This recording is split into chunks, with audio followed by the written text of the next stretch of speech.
taking a deep dive into the business. It's the Turn Podcast, a golf business and experience podcast powered by Troon. Welcome to another exciting episode of the Turn Podcast. This one is themed around Player Development Month. All around the world, our coaches are devoted to growing the game or getting players that are in the game playing a little bit better every day of the week and every month of the year. But during Player Development Month, we really amplify those efforts and share some more stories. And to that end, this episode is led by Tim Mahoney, our Global Director of Coaching and Education. And he's joined with a very special guest, Dr. Sasho MacKenzie, who's the co-founder of the STACK system. Dr. MacKenzie is one of the leading biomechanics specialists that focuses on athlete performance. And in this case, he's really helped one Matt Fitzpatrick get more speed and ultimately hit the ball further, which ultimately led to him winning a US Open and then following it up with an RBC Heritage win and being one of the top 10 players in the world. So give this episode a listen. We hope it helps you with your game, get a little bit more speed and hit the ball a little bit further. Sasha, thank you for spending time with us today. My pleasure. Happy to hop on and spread some knowledge on speed if I can. In the month of May, Sasha, is our Player Development Month, and all of our facilities around the globe, we're going to highlight our best practices. And as you mentioned, golfers have more fun when they hit the ball further. And I'm not met one golfer in my 44 years of doing this who wants to hit the ball shorter. Now, Kris Strauss, who's over here, so Mahoney, you caused me to hit it shorter, but that's not my fault. That's Chris's fault. But having said that, you know, the average golfer wants to get faster. I know you spent some time with a bunch of tour players. Troon player Matthew Fitzpatrick. What can the average golfer do to hit the ball a little bit further? Yeah, I think, you know, a big part of my life has been trying to understand what golfers can do to drive the ball further. And there's mechanical changes. There's some, you know, physical conditioning in the gym. For a lot of players, it's just learning to swing faster. And the culmination of that has led me to co-founding the STACK with my partner Marty Jertson, and really it's the most efficient way that someone can gain speed. It's basically it's a piece of hardware that has 30 different weight settings. It pairs with an app, and the app is really the magic because it acts as a personal trainer. It develops customized programs for each individual. It cheers for you when you set speed records. And the protocols are designed, and we put a lot of research into this, to make the training as efficient as possible. So, you know, if you've got 30 to 45 minutes a week, great. Set that aside to do some speed training, and it will filter through all aspects of your game. The idea is to increase your maximum speed potential. We don't want people swinging harder or with more effort on the course. We want to increase your potential, raise your ceiling, so a lot of the users can actually swing with less effort on the course, but get more out of that less effort. You know, reach more club head speed just because that ceiling's higher. And yeah, that's what I recommend to everybody. Is just, you know, start doing some STACK training. You know, I'm relatively new to skiing, and you know, my wife and daughters love to ski, so. You know, we took some lessons. I felt pretty good. So I brought my skis down. I thought they needed to be tuned. So I brought my skis in to be tuned, and I put them on the next day, and the skis were going too fast. So I brought them back to the ski shop and said, you know, guys, these skis are going too fast. Can you slow it down? And they said, Mahoney, in the history of our ski tuning, you might be the first guy ever, but to slow their skis down. But, you know, I think golfers got to realize that there is more potential inside them, right? That they can, you know, maybe make a little faster, you know, backswing. I know that you mentioned it might be 3 or 4 cues to increasing speed during the swing, but I think if golfers know that they can swing faster, that they can, you know, raise that bar, they'll take the brakes off if they would, they'll trust themselves, they'll play a lot better. Yeah, absolutely. You know, and there's a continuum of golfers that I see that use the STACK. Some are very, very good golfers that have lost speed. So there could be a professional golfer, it could be a really low handicap, but they get into their 50s and 60s and they've lost 10 miles an hour, but they haven't missed a fairway since 1995, right? Yeah. These folks, when they use the STACK system, can really just focus on swinging faster, more effort, get that speed up. Then there's folks on the other end of the continuum that still need to place a major emphasis on swinging harder while they're training, but it's okay for them to focus on things that will improve their overall mechanics. And we've got in the Stack app, we call it the Learning Library. There's about 60 videos that give folks ideas, thoughts, swing feels, some drills that they can use while they're training. So, for example, if someone's a 20 handicap and suffers from a slice, but their club head speed is 85 miles an hour, well, they need a little bit of help with both. 85 miles an hour is really going to be a limiting factor in their game, but so is a 40-yard slice. Yeah. Well, you can get really productive reps in while you're doing your stack training, increase your speed. But in the learning library, we've also got some great cues, some swing thoughts to work on building an in to out swing path. So why not get reps in to ingrain a better swing motion while you're doing your speed training? I've done this with my own kids. When we are working on a grip change, so if they've got a really strong grip but suffer from pull hooks, well, I'd like to have them weaken that grip a little bit. That can be challenging if you're only using that or doing that while you're hitting balls, because Sure. it feels uncomfortable. You're hitting them fat. It's really tough to get them to commit to that grip change. But hey, if you're just swinging for speed, set up, get the new grip change. Maybe it's the setup in your stance, your alignment. And now you can get the feelings of getting comfortable with that grip without worrying about the negative feedback from a ball going all over the place, right?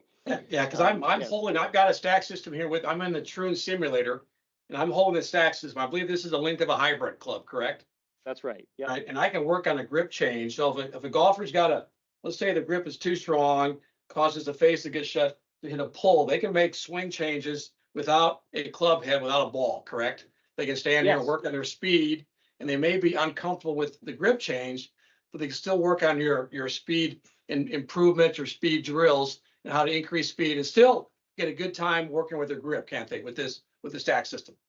Absolutely. And there are folks who need to be on that end of the continuum.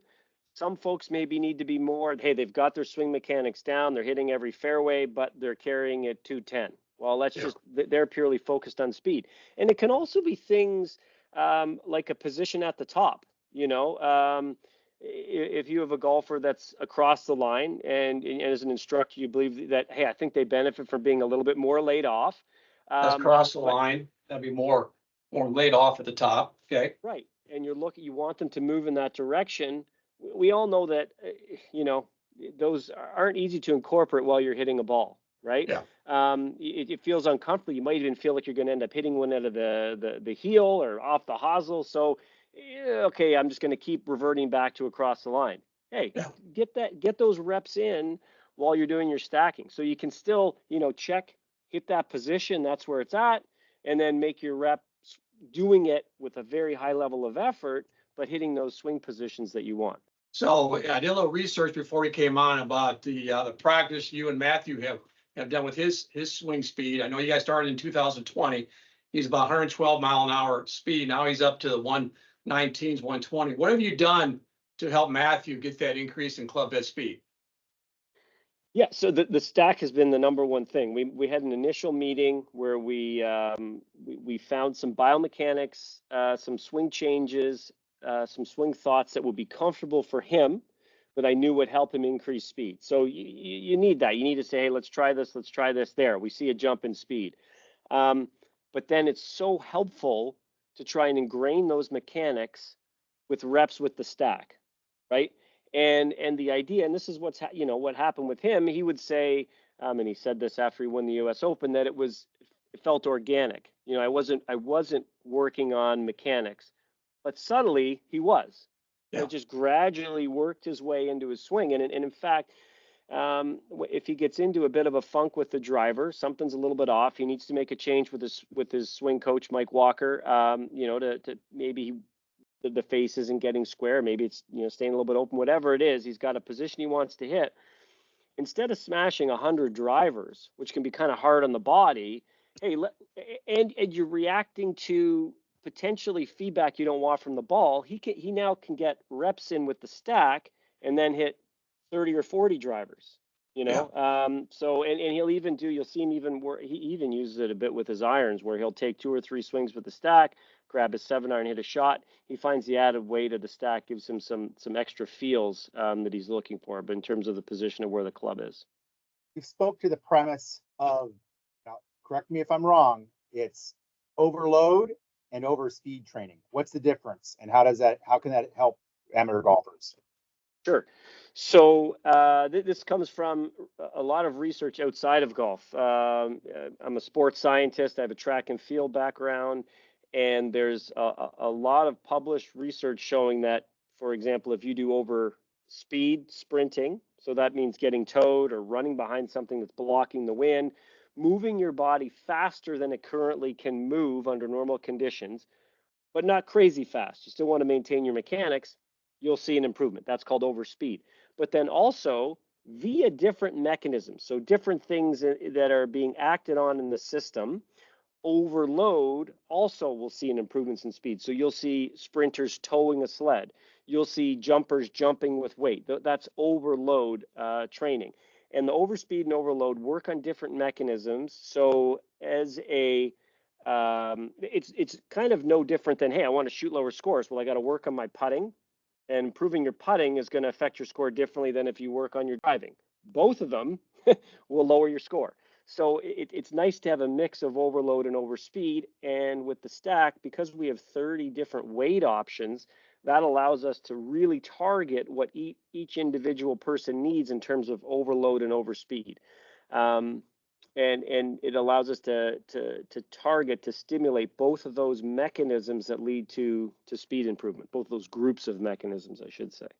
I think, the average golfer needs to be comfortable with more speed.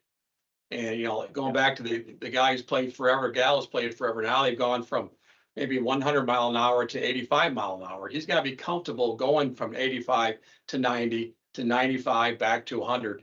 And I'm a firm believer that golfers, unless there's some type of physical ailment, should not lose club head speed.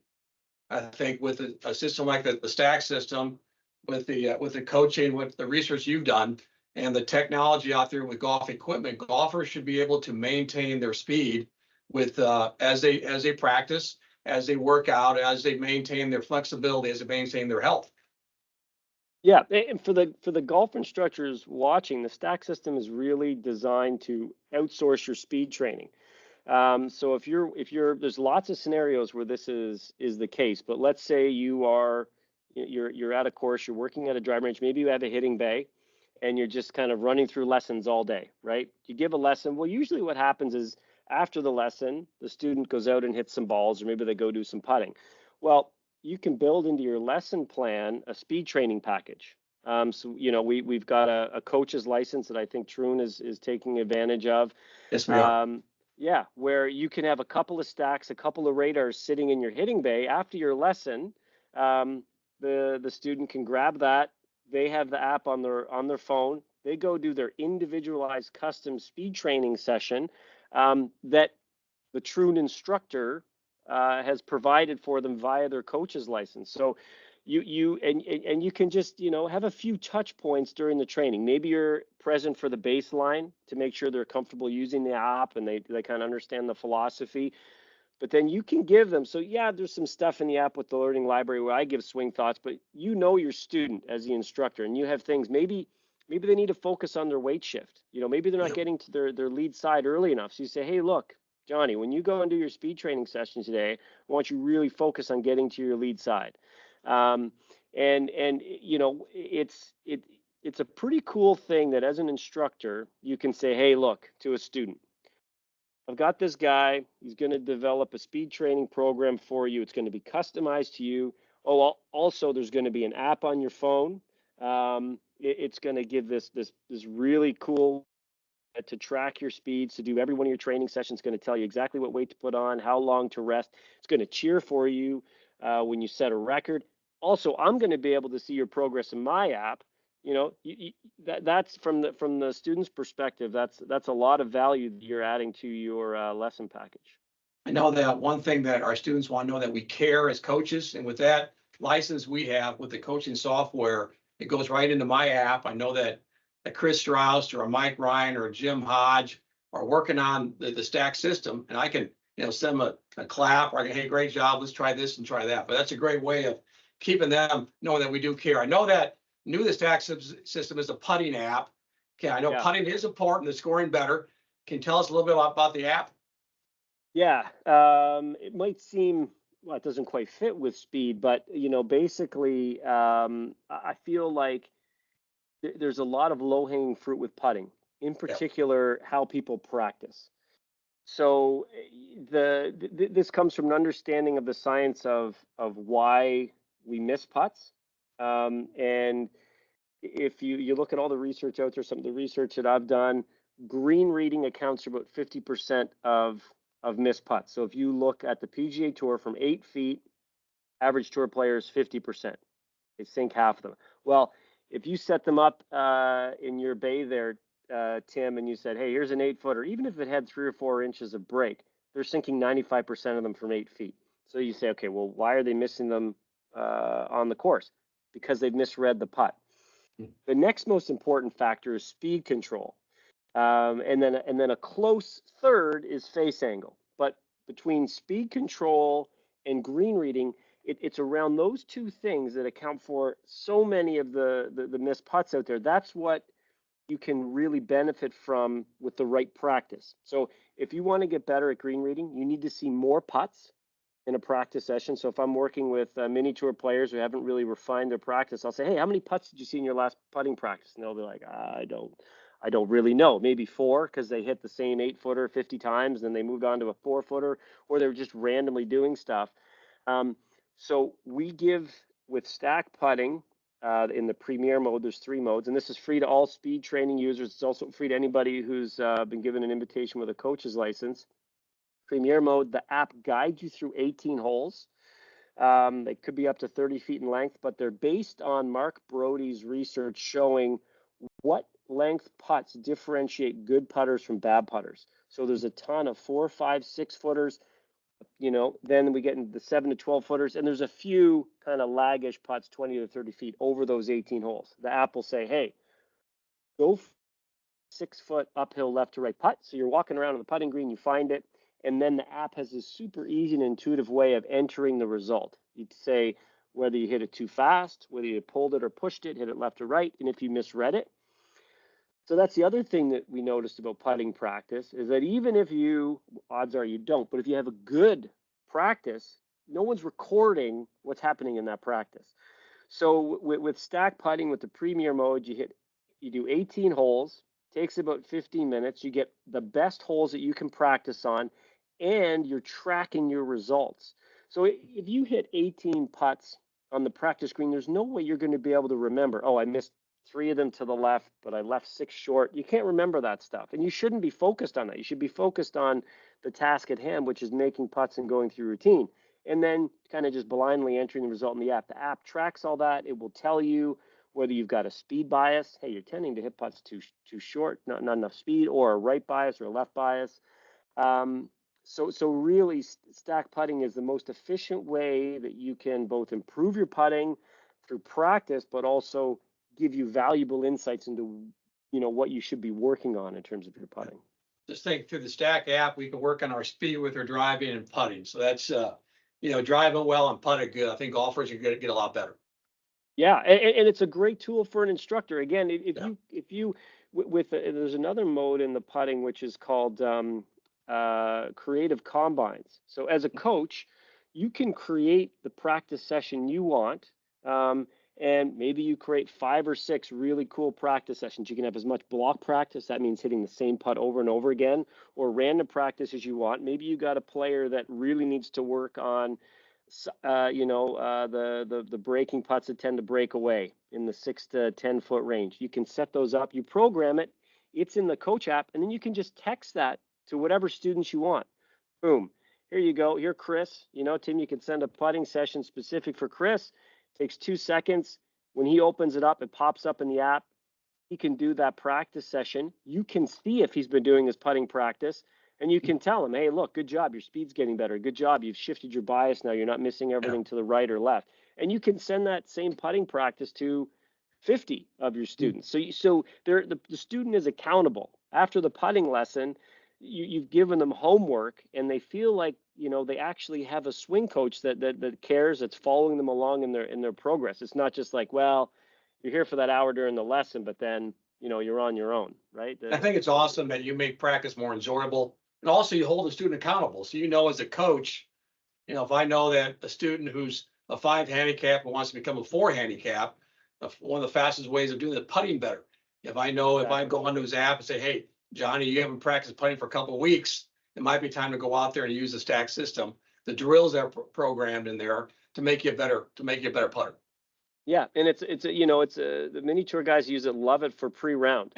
Yeah. So it takes 15 minutes and they feel like they're already into the round. They've had a lot of different looks, a lot of different breaks, in those ranges that are really important. You need a 6-footer for par. They get to the third hole, they've already hit that putt.